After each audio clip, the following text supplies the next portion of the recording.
মোৰ ছাত্ৰ ছাত্ৰীসকল, আজি মই তোমালোকক শংকৰদেৱ শিশু নিকেতন বিদ্যালয়ৰ ক্লাছ 6ৰ এখন ছমহীয়া পৰীক্ষাৰ প্ৰশ্নপেপাৰ ভিডিঅ' আকাৰে দিবলৈ গৈছোঁ। গতিকে তোমালোকে এই প্ৰশ্নপেপাৰখন ভালদৰে চাবা। এই প্ৰশ্নপেপাৰখন তোমালোকে পৰীক্ষাত ভাল নম্বৰ আনিবলৈ সক্ষম হ'বা। গতিকে তোমালোকৰ প্ৰথম প্ৰশ্নটো কি দিয়া আছে আমি আলোচনা কৰোঁ। ইয়াত দিয়া আছে তোমালোকৰ চমু উত্তৰ লিখা। গণন সংখ্যা কাক বোলে? গতিকে তোমালোকে গণন সংখ্যা কাক বোলে বুলি লিখিলে তোমালোকে এইদৰে লিখিবা। স্বাভাৱিক সংখ্যাবোৰক গণন সংখ্যা বোলে। তোমালোকে লিখিবা স্বাভাৱিক সংখ্যাবোৰক গণন সংখ্যা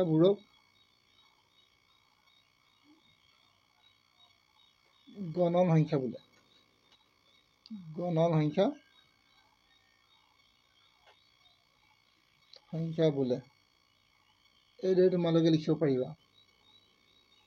ইয়াৰ পিছত নেক্সট প্ৰশ্ন তোমালোকৰ দিছে, একোটা ৰোমান প্ৰতীক কিমান বাৰ পুনৰাবৃত্তি হয়? গতিকে যেতিয়া আমি ৰোমান সংখ্যা লিখোঁ, সেই ৰোমান সংখ্যা লিখিবলৈ যাওঁতে আমি এটা প্ৰতীক 3 বাৰ ব্যৱহাৰ কৰোঁ। মনত ৰাখিবা, এটা প্ৰতীক 3 বাৰ ব্যৱহাৰ কৰা হয়। ইয়াৰ পিছত তোমালোকে 3 নম্বৰ প্ৰশ্নত তোমালোকক দিয়া হৈছে বাওঁহতীয়া বিতৰণ বিধিটো লিখা।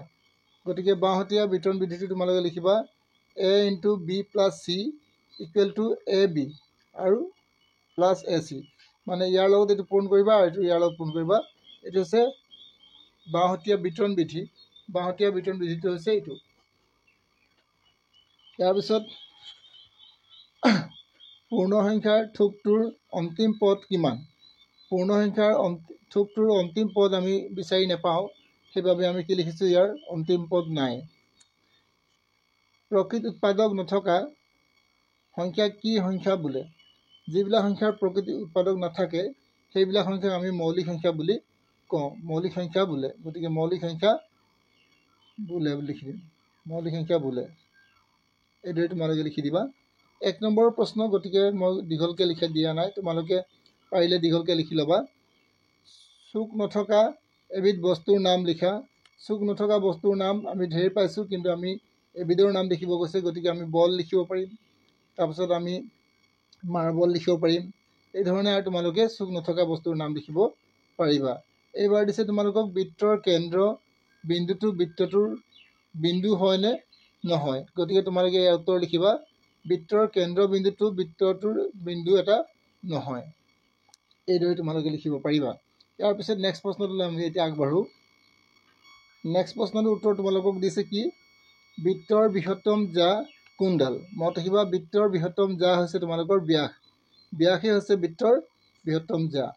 ইয়াৰ পিছত তোমালোকক দিছে প্ৰবৃদ্ধ কোণৰ মাপ কিমান? প্ৰবৃদ্ধ কোণৰ মাপ তোমালোকে ইয়াত লিখি দিয়া হৈছে 180তকৈ ডাঙৰ আৰু 360তকৈ সৰু। মনত ৰাখিবা, 180তকৈ ডাঙৰ কোণবিলাক আৰু 360তকৈ সৰু কোণবিলাকক আমি প্ৰবৃদ্ধ কোণ বুলি কওঁ। কিন্তু ইয়াৰ মান কিমান বুলি সুধিলে আমি পূৰা সঠিক মান ক'ব নোৱাৰোঁ। গতিকে আমি লিখিম 180তকৈ ডাঙৰ আৰু 360তকৈ সৰু বুলি ক'ম। এইবাৰ আছে তোমালোকৰ ৰৈখিক জোৰৰ কোণৰ মাপ কিমান? গতিকে তোমালোকে পাইছা এইটো আগত ক্লাছত। গতিকে ৰৈখিক জোৰৰ কোণ আমি কি লিখিম? 180 ডিগ্ৰী বা 2 সমকোণ। ইয়াৰ পিছত আমাৰ নেক্সট প্ৰশ্ন 2 নম্বৰ। 1 নম্বৰ প্ৰশ্ন তোমালোকৰ 10টা দিছিলে, এই 10টা প্ৰশ্ন তোমালোকৰ শেষ হ'ল। ইয়াৰ পিছত তোমালোকক 2 নম্বৰ প্ৰশ্ন দিছে। 2 নম্বৰ প্ৰশ্নত কি আছে? উত্তৰ লিখা 12 ডিগ্ৰীৰ পূৰক কোণ কিমান? 12 ডিগ্ৰীৰ পূৰক কোণ মই তোমালোক কৰিয়ে দিছোঁ। 12 ডিগ্ৰীৰ পূৰক কোণ হ'ল, যিহেতু পূৰক কোণবিলাক 90 ডিগ্ৰী থাকে, গতিকে 90 ডিগ্ৰীৰ পৰা 12 ডিগ্ৰীটো মাইনাছ কৰিবা। 90 ডিগ্ৰীৰ পৰা 12 ডিগ্ৰী মাইনাছ কৰি তোমালোকে পাবা 78 ডিগ্ৰী। গতিকে তোমালোকে এইদৰে লিখিম। মই যিদৰে লিখিছোঁ তোমালোকেও সেইদৰে লিখিবা। ইয়াৰ পিছত আকৌ দিছে তোমালোকৰ কি? 0 আৰু -5ৰ যোগাত্মক বিপৰীত সংখ্যা কি কি? মনত ৰাখিবা, 0 আৰু -5ৰ যোগাত্মক বিপৰীত সংখ্যা হ'ল 0ৰ যোগাত্মক বিপৰীত সংখ্যা হৈছে 0 হ'ব আৰু -5ৰ হৈছে +5 হ'ব। গতিকে আমি কি লিখিলোঁ? 5 লিখিলোঁ। ইয়াৰ পিছত তোমালোকক দিছে 0 ডিগ্ৰীৰ পৰা 30 ডিগ্ৰী চেলচিয়াছ 30 ডিগ্ৰী চেলচিয়াছ ওপৰত 0 ডিগ্ৰীৰ ওপৰত 30 ডিগ্ৰী চেলচিয়াছ প্লাছ বা মাইনাছ চিনেৰে চিনাক্ত কৰা। মানে গতিকে আমি কি দিম? 0 ডিগ্ৰী বা 30 ডিগ্ৰী চেলচিয়াছ আমি প্লাছ হ'ব নে মাইনাছ হ'ব সেই কথাষাৰ লিখিব। যিহেতু ওপৰত আছে, 0 ডিগ্ৰীৰ ওপৰত থাকিলে সদায় আমি কি লিখিম? প্লাছ লিখিম। গতিকে আমি কি লিখিম? 30 ডিগ্ৰী চেলচিয়াছ। এইটো প্লাছ হ'ব, তোমালোকৰ কি হ'ব প্লাছ হ'ব। এইটো কি দিবলৈ আমি প্লাছ বুলি দিম। এইটো তোমালোকে ইমানলৈকে লিখিলে হ'ব। ইয়াৰ পিছত নেক্সট প্ৰশ্নটোলৈ এতিয়া আমি আহোঁ।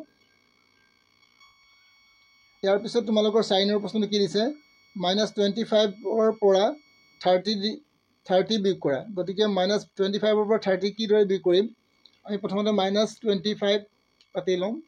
এবাৰ আমি কি পাতিম ইয়াত চোৱা, -25 আৰু -25ৰ যিহেতু 30 বিয়োগ কৰিব গৈছে, মাইনাছ কি দিম, সেইকাৰণে 30 দিম। -25 লিখিম আৰু -30 লিখিম। এতিয়া -25 আৰু -30 দুইটা মাইনাছ হৈ গ'ল। গতিকে আমি সংখ্যাকেইটা যোগ কৰিম, চিনটো বিগৈ ৰাখিম। যোগ কৰিলে আমাৰ হ'ব কিমান, 55। আনচাৰ হ'ব আমাৰ 55। ইয়াৰ পিছত তোমালোকক দিছে 4/3 দুটা সমতুল্য ভগ্নাংশ লিখা। গতিকে তোমালোকে এইদৰে লিখিবা, 4/3 সমান কি দিবা, তোমালোকে 4/3। ইয়াত তোমালোকে প্ৰথমতে 2 এটা পূৰণ কৰিবা, ইয়াতো তোমালোকে 2 পূৰণ কৰিবা। 2 পূৰণ কৰাৰ লগে কি হ'ব, তোমালোকৰ 8 হ'ব আৰু ওপৰত হ'ব তোমালোকৰ 6। ঠিক তেনেকৈ আমি আকৌ দিম 4/3 সমান 4 কি দিলোঁ, 3 দিলোঁ। এইবাৰ আমি 3 পূৰণ কৰিম, ইয়াত 3 পূৰণ কৰিম আৰু ইয়াতো 3 পূৰণ কৰিম। 3 পূৰণ কৰিলে কি হ'ব, ইয়াত 12 হ'ব, ইয়াত 9 হ'ব। গতিকে মনত ৰাখিবা, সমতুল্য ভগ্নাংশ উলিয়াবলৈ ক'লে আমি সংখ্যাকেইটাৰ লগত এটা সংখ্যা পূৰণ কৰিব লাগে। যিকোনো 2 পূৰণ কৰিলে 2 পূৰণ কৰিম, 3 পূৰণ কৰিলে 3 কৰিম। গতিকে প্ৰথমতে 2 কৰিলোঁ, তাৰপিছত 3 কৰিলোঁ। গতিকে আমি পালোঁ 8/6 আৰু 12/9। গতিকে আমি এতিয়াকে লিখিম, এতেকে 4/3 দুটা সমতুল্য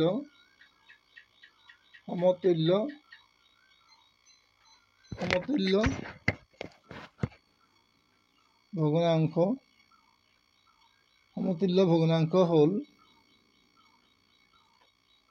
কি লিখিবা, 8/6 আৰু 12/9। তোমালোকে কেৱল উত্তৰটো লিখিলেও হ'ব, মই এইটো বুজাই দিছোঁ, তোমালোকে এইটো বুজি ল'বা আৰু পাৰিলে কৰি দিবা। ইয়াৰ পিছত তোমালোকৰ নেক্সট কি দিছে চাওঁ আমি।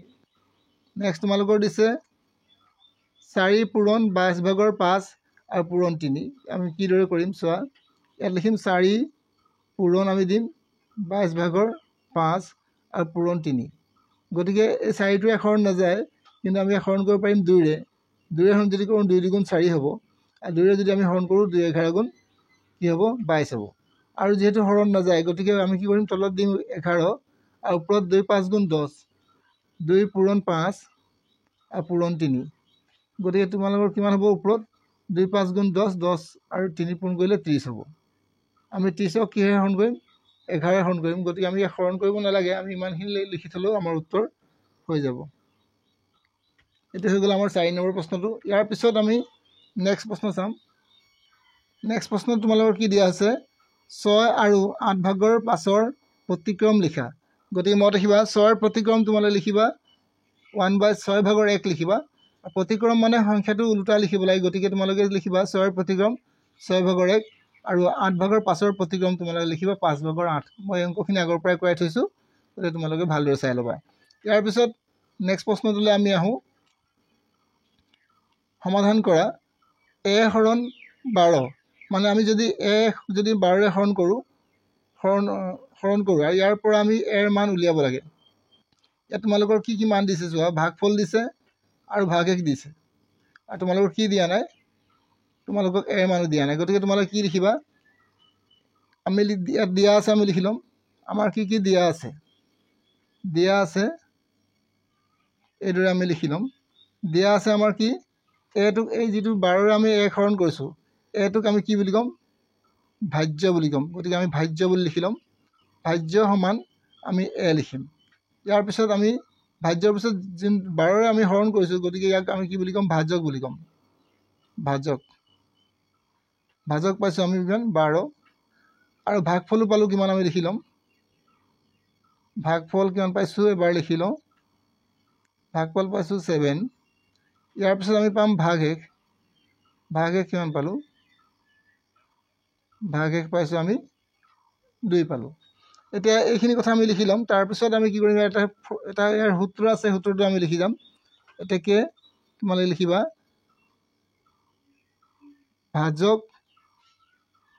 ভাজক পূৰণ ভাগফল ভাজক পূৰণ ভাগফল যোগ তোমালোকে লিখিবা ভাগশেষ সমান ভাজ্য গতিকে তোমালোকে ভাজক কিমান পালে চাই লোৱা ভাজক পাইছিলা তোমালোকে 12 গতিকে 12 দিন পূৰণ ভাগফল পালো আমি কিমান ভাগফল ইয়াত পাইছো আমি 7 গতিকে 7 দিলো আৰু প্লাস ভাগশেষ কিমান পাইছো আমি 2 আৰু ভাজ্য আমি কিমান পাইছো ভাজ্য আমি পাইছো a গতিকে এবাৰ কৰি দিম কিমান হ'ব চোৱা 7 আৰু 12 পূৰণ কৰিলে আমাৰ কিমান হ'ব 7 আৰু 12 পূৰণ কৰিলে 84 পূৰণ কৰি চাবা তুমি 84 আৰু প্লাস তোমালোকে দিবা 2 সমান কিমান পালা a গতিকে এতিয়া 84 আৰু 2 যদি আমি যোগ কৰি দিও 86 ওলাব গতিকে আমি গম পালো যে a মান যেহেতু আমাৰ 86 ওলাইছে আৰু a মানটো আমাক প্ৰয়োজন আছে গতিকে আমি লিখিম এতেকে নিৰ্ণয়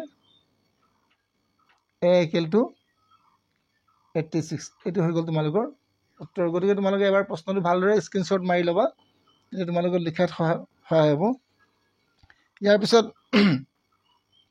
আমাৰ 2 নম্বৰ প্ৰশ্নটো কি দিয়া আছে 3 নম্বৰ 2 নম্বৰটো 630 ৰ মৌলিক উৎপাদক কেইটা নিৰ্ণয় কৰা গতিকে 630 ৰ মৌলিক উৎপাদক উলিয়াবলৈ কৈছে মৌলিক উৎপাদক আমি কি দৰে উলিয়াব পাৰো প্ৰথমতে আমি চাম ইয়াত 630 প্ৰথমতে আমি লিখিলাম 630 ইয়াৰ পিছত আমি ইয়াৰ মৌলিক উৎপাদক কি দৰে উলিয়াম ইয়াক হৰণ কৰিম লাষ্টত যদি শূন্য থাকে আমি তাক 2 ৰে হৰণ কৰিব পাৰো নতুবা 5 ৰে হৰণ কৰিব পাৰো গতিকে আমি প্ৰথমতে আমি শূন্য আছে শূন্য থাকিলে 2 ৰে হৰণ কৰি চাও 2 ৰে হৰণ কৰিলে 2 3 গুণ 6 হ'ব 2 3 গুণ 6 হৈ গল আৰু ইয়াত থাকিলে তোমালোকৰ 3 এই 3 টোক 2 গুণ 2 বুলি কম 2 গুণ 2 মানে একবাৰ দিলো আৰু বাকি থাকিলে তোমালোকৰ ইয়াত 1 টো ইয়াৰ লগত লাগি যাব 10 হ'ব 2 5 গুণ 10 এবাৰ আকৌ চাও শেষত কি আছে আমাৰ 5 আছে গতিকে 5 ৰে যাব 5 ৰে যদি হৰণ কৰো 5 6 গুণ 30 আৰু ইয়াত থাকিব তোমালোকৰ 1 টো তোমালোকৰ 15 হ'ব 5 3 গুণ 15 এবাৰ তোমালোকে 3 ৰে হৰণ কৰিব পাৰিবা 3 2 গুণ 6 3 গুণ 3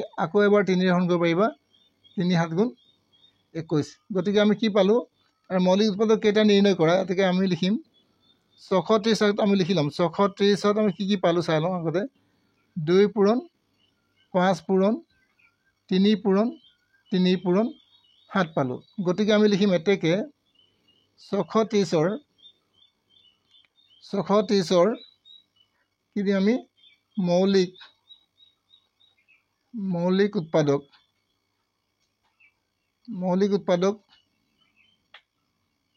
কি হ'ব পাৰে তোমাৰ 2 হ'ব 3 হ'ব 5 আৰু 7 এই সংখ্যা কেইটা আছে ইয়াৰ মৌলিক উৎপাদক গতিকে তোমালোকে এই দৰে লিখিলে নম্বৰ সম্পূৰ্ণৰূপে পাবা ইয়াৰ পিছত নেক্সট প্ৰশ্ন তোমালোকৰ কি দিছে সেইখিনিলৈ আগবাঢ়ি যাওঁ নেক্সট প্ৰশ্নত আমাৰ কি দিছে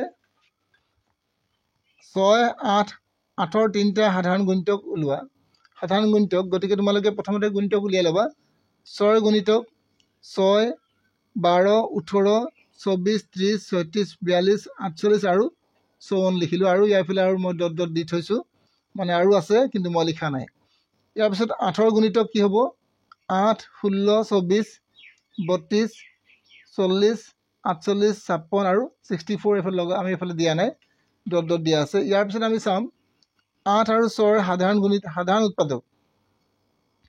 সাধাৰণ উৎপাদক নহব এটো সাধাৰণ গুণিতক হ'ব ইয়াত তোমালোকে কাটি লবা এটো ইয়াত লিখিবা সাধাৰণ গুণিতক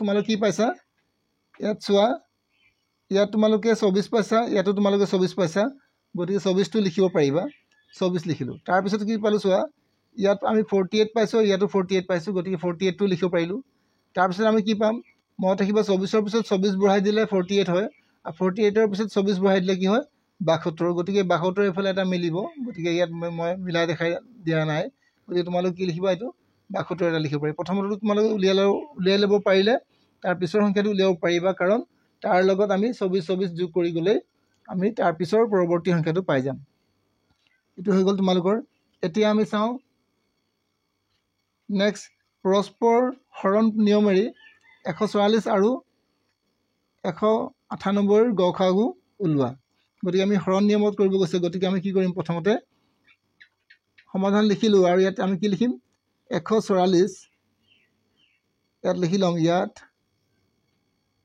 144টো যিহেতু আমাৰ সৰু আৰু 198টো ডাঙৰ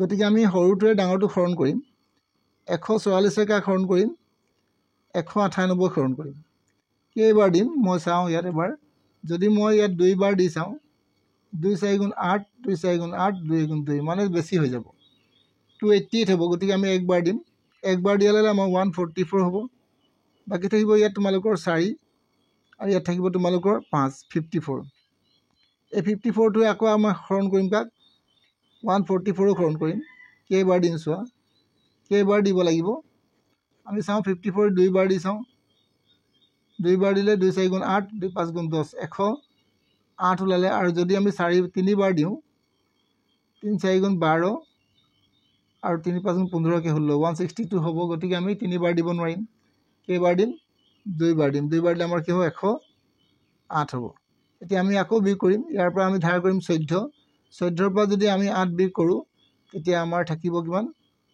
14ৰ পৰা 8 গলে 6 থাকিব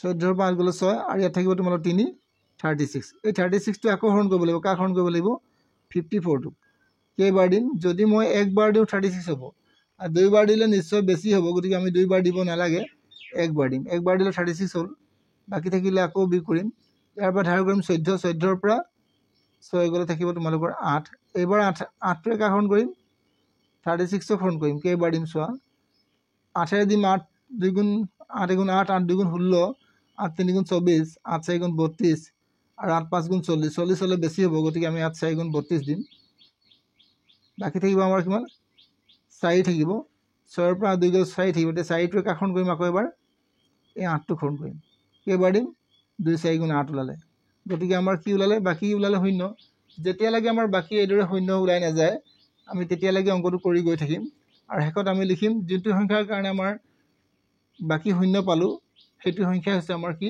গসাগু হ'ব গতিকে আমি কি লিখিম ইয়াৰ গসাগু হ'ব এতেকে তোমালোকে লিখিবা 144 আৰু 198ৰ গসাগু হ'ব তোমালোকৰ 4 হ'ব 4 হ'ব মানে ইয়াৰ পিছত নেক্সট আমি চাওঁ ইয়াৰ পিছত তোমালোকে চাবা 5 নম্বৰ প্ৰশ্নটো এটা চতুৰ্ভুজ অকা আৰু ইয়াৰ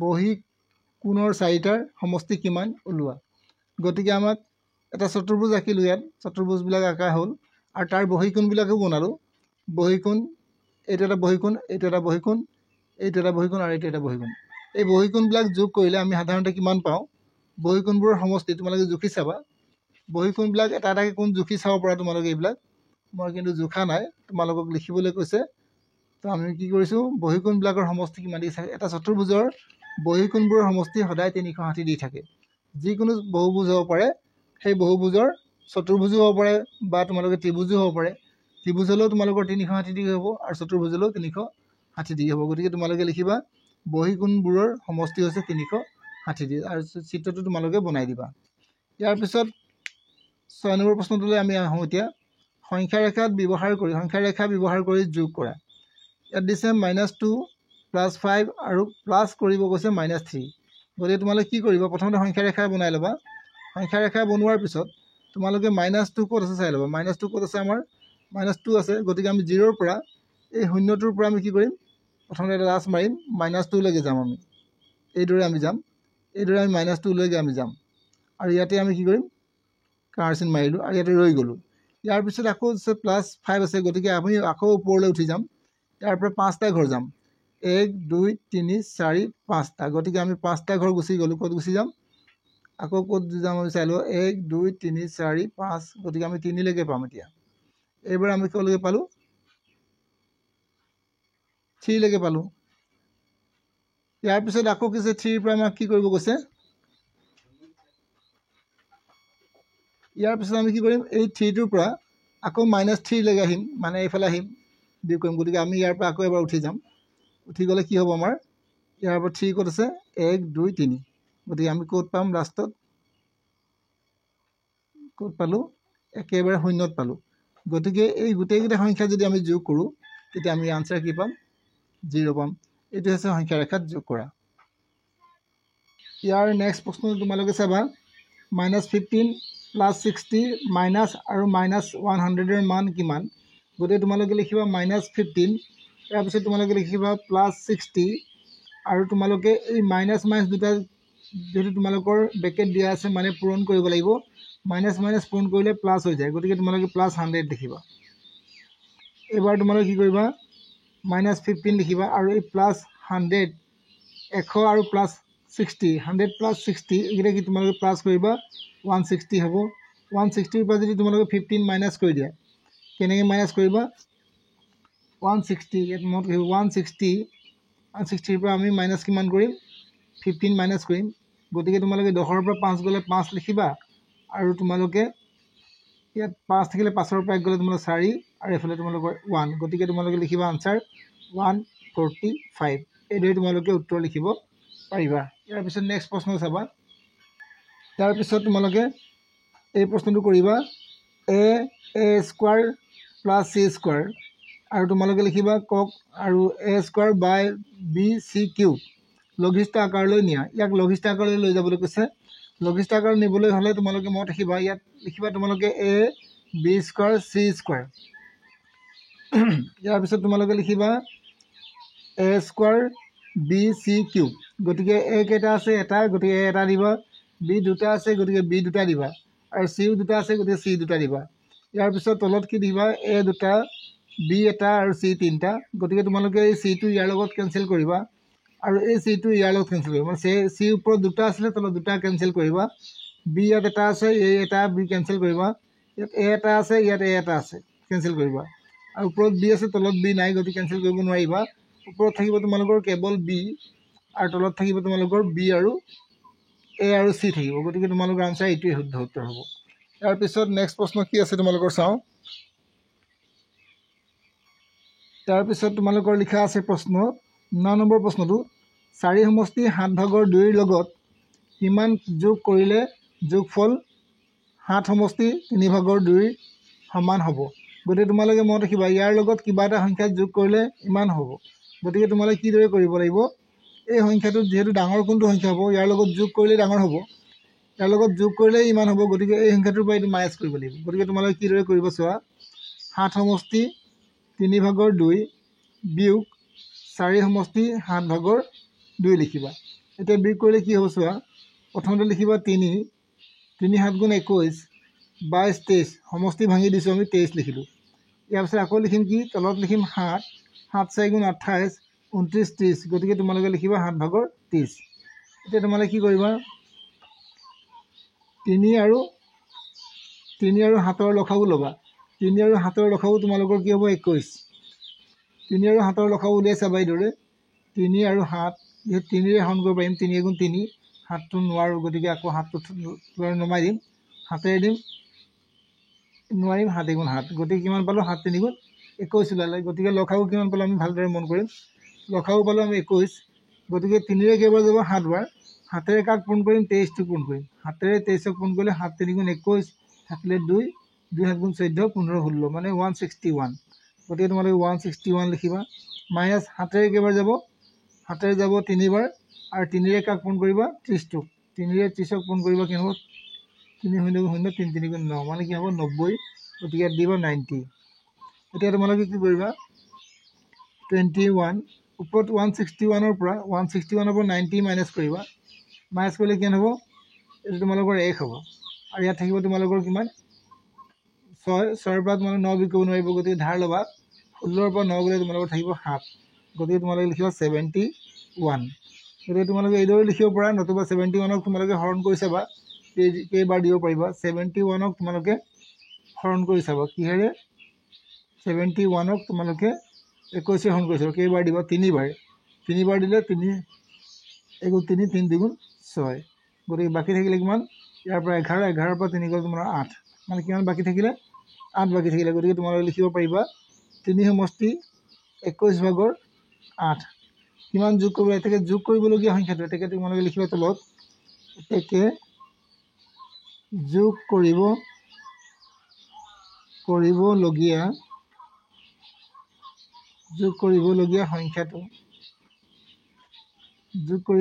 সংখ্যাটো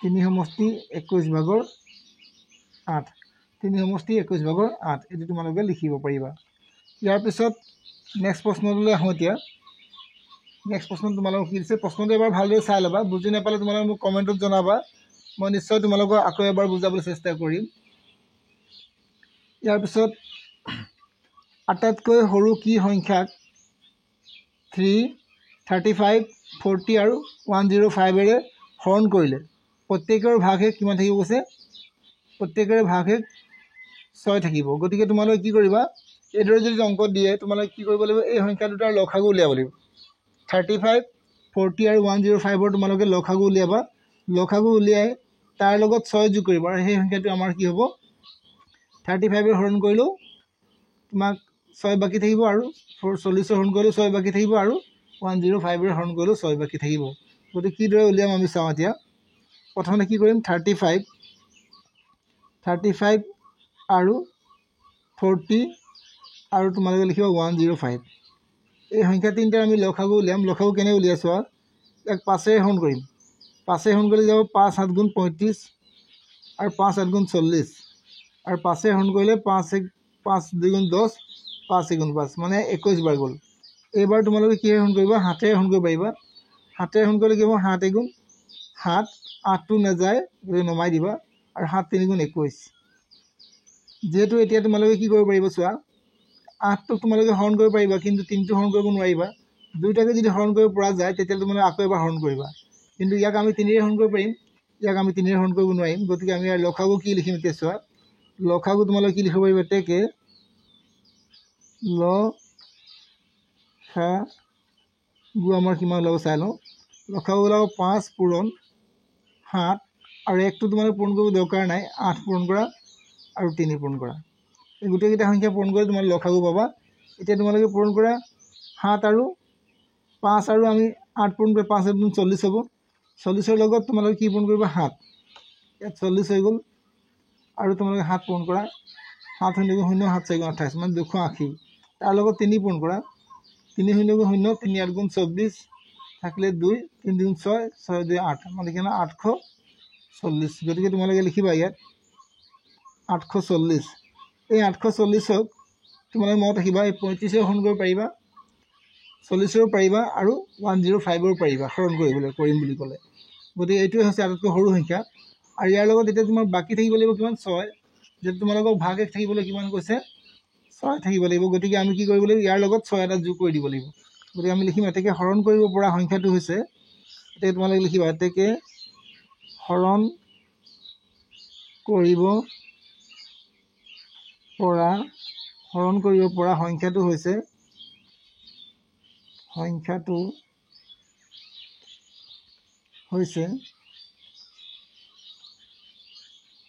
কি দিবা তোমালোকে 840 আৰু তাৰ লগত তোমালোকে কিমান বাকি থাকিব আছে 6 গতিকে 6 যোগ কৰি দিবা এটা হ'ব 846 গতিকে 846 ক যদি আমি কি হৰণ কৰো 35 এৰ হৰণ কৰো 35 এৰ যদি আমি হৰণ কৰো তেতিয়া আমাৰ কিমান বাকি থাকিব 6 বাকি থাকিব আৰু 40 এ হৰণ কৰিলে আমাৰ 6 বাকি থাকিব আৰু 105 এ হৰণ কৰিলে কি হ'ব 6 বাকি থাকিব গতিকে তোমালোকে এইদৰে লিখিব পাৰিবা ইয়াৰ পিছত নেক্সট আমি চাম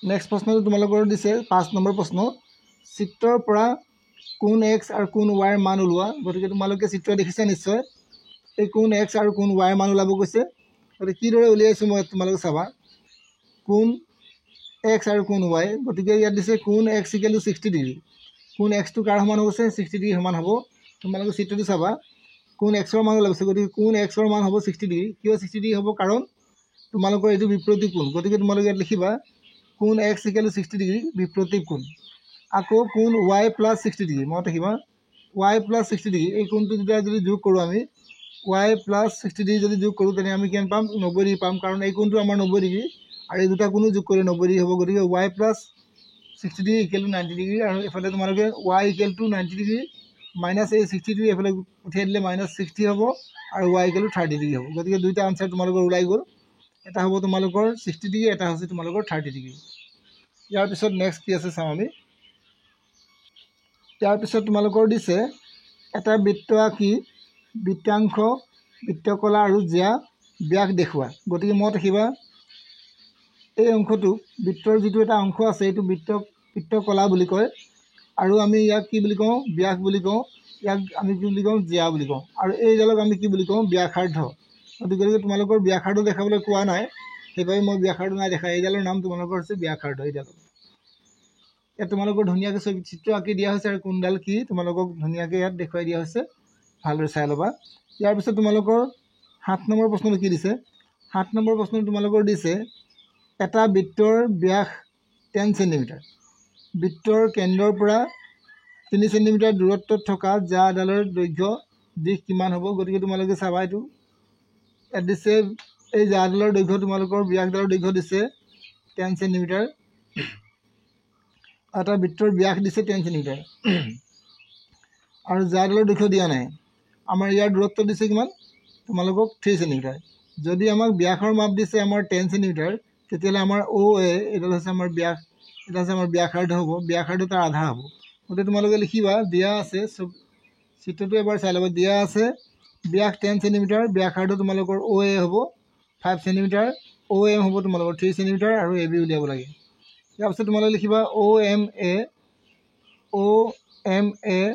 সমকোণী ত্ৰিভুজৰ পৰা OA স্কোৱাৰ, মনত ৰাখিবা OA square plus OM square plus AM square.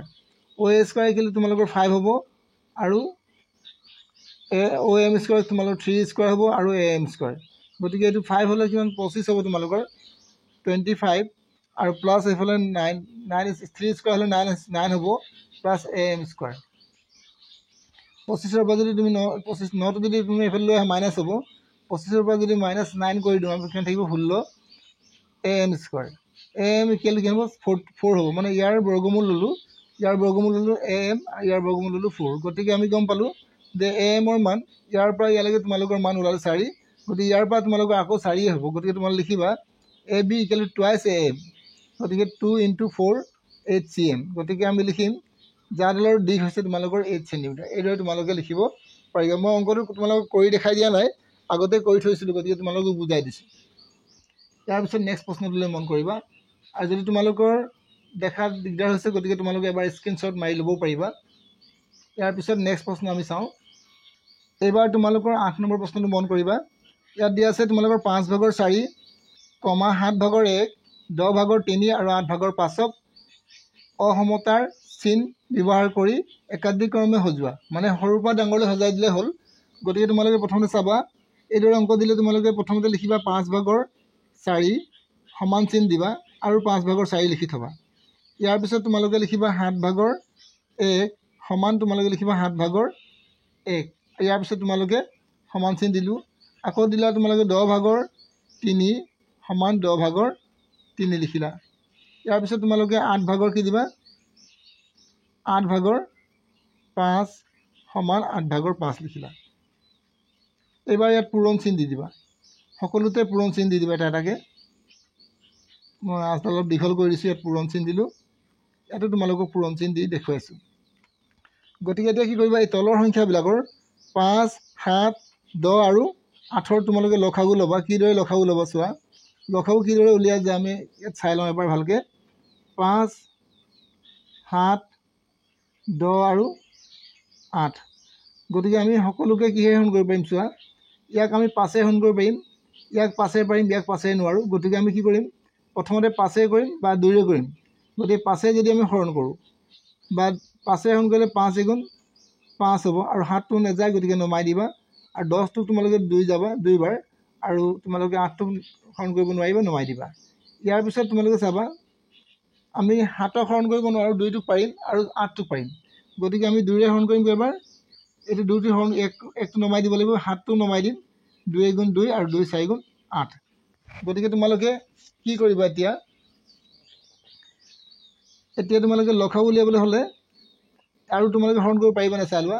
7টোক তোমালোকে হৰণ কৰিব পাৰিবা হাতেৰে, কিন্তু 2টোক 4টোক তোমালোকে আৰু বেলেগ সংখ্যাৰ একেটা সংখ্যাৰ হৰণ কৰিব নোৱাৰিবা। গতিকে ইয়াৰ লসাগু হ'ব তোমালোকৰ 5 × 2 × 7 × 4। গতিকে কিমান হ'ব 5 × 2 = 10, 10 আৰু তোমালোকৰ 28 4 7 গুণ 28 28 আৰু 10 পূৰণ কৰিলে তোমালোকৰ 280 হ'ব গতিকে গম পালা যে ইয়াৰ পূৰণ কৰিলে 280 লসাগু 280 হ'ব গতিকে তোমালোকে ইয়াত চাবা এই 5টোৰ লগত কি পূৰণ কৰিলে 280 হ'ব 5টোৰ লগত কি পূৰণ কৰিব লাগিব 2 7 আৰু 4 মানে 7 4 গুণ 28 তোমাৰ 2 4 গুণ 8 8 গুণ 56 মানে ইয়াত কি পূৰণ কৰিম 56 56 ইয়াত 56 পূৰণ কৰিম ইয়াতো 56 এটা পূৰণ কৰিম এবাৰ ইয়াত 7 আছে 7 থাকিলে আমি কি পূৰণ কৰিম 5 2 গুণ 10 10 আৰু 4 পূৰণ কৰি 40 গতিকে তোমালোকে ইয়াত 40 দিব লাগিব ইয়াতো 40 দিব লাগিব এতিয়া তোমালোকে ইয়াত কি পূৰণ কৰিলে তোমালোকৰ 280 হ'ব 5 2 গুণ 10 হৈ গ'ল 7 4 গুণ 28 গতিকে তোমালোকে ইয়াত 28 পূৰণ কৰিবা ইয়াতো এটা 28 পূৰণ কৰিবা এতিয়া 8 আছে ইয়াত 8 আছে 8ৰ লগত কি পূৰণ কৰিলে তোমালোকৰ 280 হ'ব গতিকে তোমালোকে 2 4 গুণ 8টো বেলেগে ৰাখি দিবা আৰু 7 5 গুণ 35 মানে কি হ'ব তোমালোকে 35 পূৰণ কৰিবা আৰু ইয়াতো 35 পূৰণ কৰিবা এতিয়া তোমালোকৰ চোৱা পূৰণ কৰাৰ লগে কি হ'ব তলত হ'ব তোমালোকৰ 280 ইয়াতো তোমালোকৰ তলত কি হ'ব 280 হ'ব আৰু ইয়াতো তোমালোকৰ কি হ'ব তলত 280 হ'ব আৰু ইয়াতো তোমালোকৰ তলত 280 হ'ব এতিয়া তোমালোকে কি কৰিবা চোৱা এই দুটা পূৰণ কৰা 5 4 গুণ 6 4 গুণ 24 24ৰ 4 বহুৱালা উকলিলা 2 আৰু 4 5 গুণ 20 21 22 গতিকে তোমালোকে 224 লিখিলা ইয়াৰ পিছত আকৌ 40 গুণ 40 আকৌ তোমালোকে দিবা 28 আৰু কি পূৰণ 3 3 8 গুণ 24 24ৰ 4 বহুৱালা উকলালা 2 আৰু 3 2 গুণ 6 6 2 8 মানে 84 ওলালে তাৰপিছত আমি কি কৰিম আকৌ 5টো পূৰণ কৰিম 5 5 গুণ 25 উকলিব তোমালোকৰ 2 5 3 15 16 17 গতিকে তোমালোকে লিখিব 175 গতিকে আমি কি পালোঁ চোৱা প্ৰথমে সৰু কোণটো ওলালে একেবাৰে সৰু ওলালে তোমালোকৰ মাজত এই 7 ভাগৰ 1টো তাৰপিছত তোমালোকৰ ওলালে 10 ভাগৰ 3 তাৰপিছত ওলালে তোমালোকৰ 5 ভাগৰ 7 8 ভাগৰ 5 তাৰপিছত ওলালে তোমালোকৰ 5 ভাগৰ 4 একাধিক ক্ৰমে লিখিবা গতিকে আমি কি লিখিম সৰু কোণটো ওলালে চাই লওঁ 7 ভাগৰ 1 এইটো সৰু ওলালে ডাঙৰ কোণটো ওলালে তাৰপিছত আমাৰ ওলালে 10 ভাগৰ কি লিখিম 10 ভাগৰ 3 আকৌ আমি কি লিখিম এইবাৰ ওলালে আমাৰ এইটো 8 ভাগৰ 5 তাৰপিছত ডাঙৰ একেবাৰে কোণটো ওলালে 5 ভাগৰ 4 গতিকে তো একাধিক ক্ৰমে সজাই দিয়া হ'ল তোমালোকে এইদৰে সজালে নম্বৰ পুৰা সম্পূৰ্ণৰূপে পাই যাবা যদি তোমালোকে বুজাত অসুবিধা আছে মোক কমেণ্টত নিশ্চয় জনাবা মই তোমালোক এবাৰ ভালকৈ দেখুৱাই দিছোঁ গতিকে তোমালোকে এবাৰ স্ক্ৰীনশ্বট মাৰি ল'বও পাৰিবা ইয়াৰ পিছত নেক্সট প্ৰশ্নলৈ এতিয়া আমি আহোঁ ইয়াৰ নেক্সট প্ৰশ্ন তোমালোকৰ দিছে ডাঙৰটোৰ পৰা সৰুটো বিয়োগ কৰা গতিকে ডাঙৰ কোণটো আৰু সৰু কোণটো আমি চাবলৈ হ'লে প্ৰথমতে আমি কি কৰিব লাগিব চোৱা প্ৰথমতে 12 ভাগৰ 7 লিখিবা ইয়াৰ পিছত আমি 12 ভাগৰ আকৌ 7 লিখিম তাৰপিছত আমি লিখিম 9 ভাগৰ 4 সমান 9 ভাগৰ 4 লিখিম ইয়াত পূৰণ চিন দিম ইয়াতো পূৰণ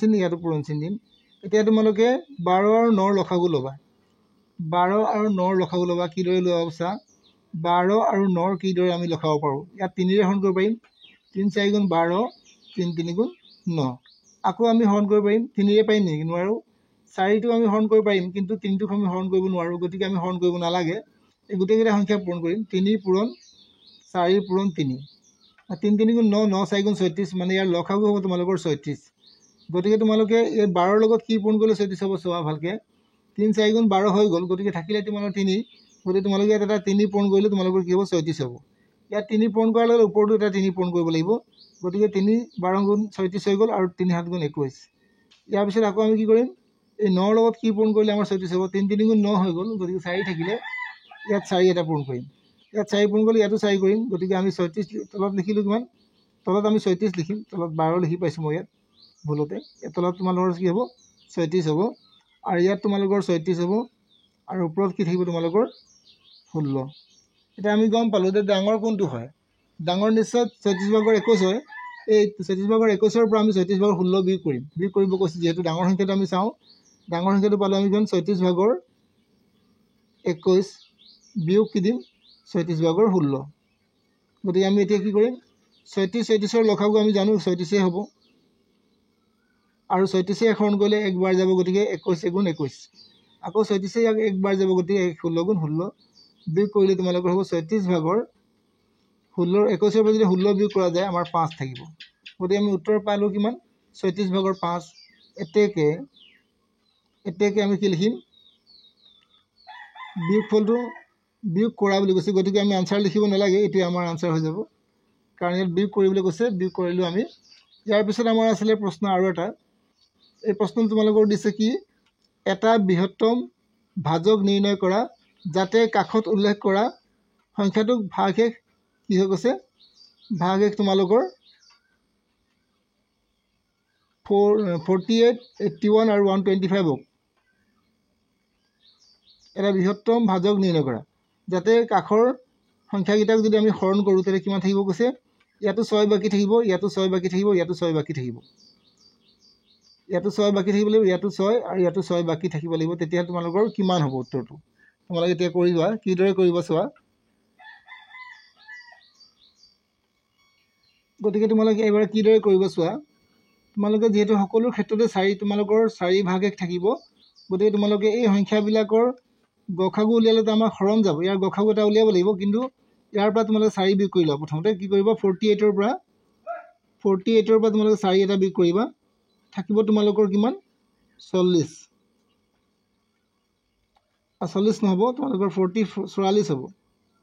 কি হ'ব, 48ৰ পৰা 4 বিয়োগ কৰিলে 44 হ'ব, আৰু 81ৰ পৰা যদি তোমালোকে 4 বিয়োগ কৰা তোমালোকৰ কিমান হ'ব চোৱা। ইয়াত তোমালোকে কি দিবা, এতিয়া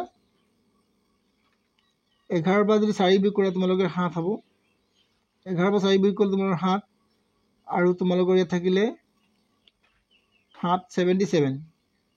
ইয়াৰ পিছত আকৌ দিম তোমালোকৰ 125ৰ পৰা 4 এটা বিয়োগ কৰিম, কিমান পাম আমি, 121 হ'ব। গতিকে এতিয়া আমি চাম কি কি পালোঁ, 44, 77, 44 পালোঁ, 77 পালোঁ আৰু 121 পালোঁ। এতিয়া এই গোটেইকেইটা সংখ্যাৰ আমি গসাগু উলিয়াম। গসাগু আমি কিদৰে উলিয়াব পাৰোঁ চাওঁ। গসাগু উলিওৱাৰ নিয়মটো হৈছে এইদৰে কৰিব পাৰিব তোমালোকে, 44, 77 আৰু 121 সকলো সংখ্যাকে কিহেৰে হৰণ যাব চোৱা। ইয়াক তোমালোকে কিহেৰে হৰণ কৰিব পাৰিবা, ইয়াক তোমালোকে 11ৰে হৰণ কৰিব পাৰিবা, ইয়াকো 11 পাৰিবা, ইয়াকো 11 পাৰিবা। গতিকে 11ৰে হৰণ কৰিলে কি হ'ব, 11 4 গুণ 44, 11 7 গুণ 77, 11 11 গুণ 121। আৰু কিহেৰে হৰণ যাব চোৱা, ইয়াক তোমালোকে আৰু বেলেগ সংখ্যাৰে হৰণ কৰিব নোৱাৰিবা গোটেইবিলাক সংখ্যাক, গতিকে তোমালোকে প্ৰথমতে কিহেৰে হৰণ কৰিলা, 11। গতিকে আমি তোমালোকে লিখিবা এই সংখ্যাকেইটাৰ গসাগু কিমান পালোঁ, এতেকে 44, 77 আৰু 121ৰ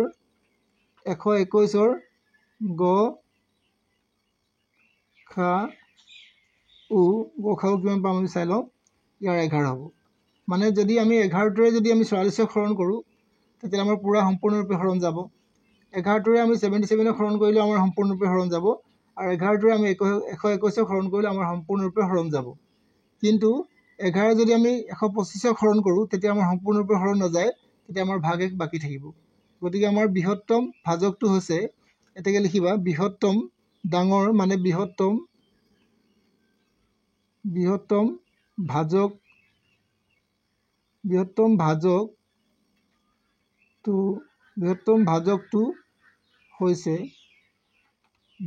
ভাজকটো হৈছে আমি কি লিখিম, 11। গতিকে এইটো হৈ গ'ল আমাৰ ইয়াৰ উত্তৰ। তোমালোকে এইদৰে লিখিলে ইয়াৰ শুদ্ধ নম্বৰ পাবা, আৰু একেবাৰে সহজ, বেছি দীঘলকৈ কৰিব নালাগে। গতিকে গসাগু তোমালোকে এইদৰে উলিয়াব পাৰিবা, বা অন্য ধৰণৰ গসাগু উলিয়াব পৰা যায়, কিন্তু এইটো ধৰণটো আটাইতকৈ সোনকালে ওলায় আৰু সহজ হয়। গতিকে তোমালোকৰ ইয়াত কোনো নিয়ম লিখি দিয়া নাই, সেইবাবে তোমালোকে যিকোনো এটা পদ্ধতি অৱলম্বন কৰিব পাৰিবা। ইয়াৰ পিছত নেক্সট কি আছে চাওঁ। ইয়াৰ পিছত আৰু তোমালোকৰ অংক নাই, এই অংকটোৱে তোমালোকৰ শেষ অংক আছিলে। এই প্ৰশ্নখিনি তোমালোকে ভালদৰে চাবা, এইবিলাক যিহেতু পৰীক্ষাত আহি যোৱা প্ৰশ্ন, এই প্ৰশ্নবিলাক তোমালোকে চালে পৰীক্ষাত তোমালোকে ভাল নম্বৰ পাবলৈ সক্ষম হ'বা, আৰু তোমালোকে ইউনিট টেষ্ট পৰীক্ষাটো ভাল নম্বৰ পাবলৈ সক্ষম হ'বা। আৰু যদি তোমালোকে মোৰ ভিডিঅ'বোৰ চাই উপকৃত হ'ব পাৰিছা, তেতিয়াহ'লে মোৰ চেনেলটো এবাৰ লাইক কৰিবা, ছাবস্ক্ৰাইব কৰিবা আৰু শ্বেয়াৰ কৰিবা। আজিলৈ মই তোমালোকক ইমানতে সামৰণি মাৰিছোঁ, নেক্সট ভিডিঅ'ত আকৌ লগ পাম।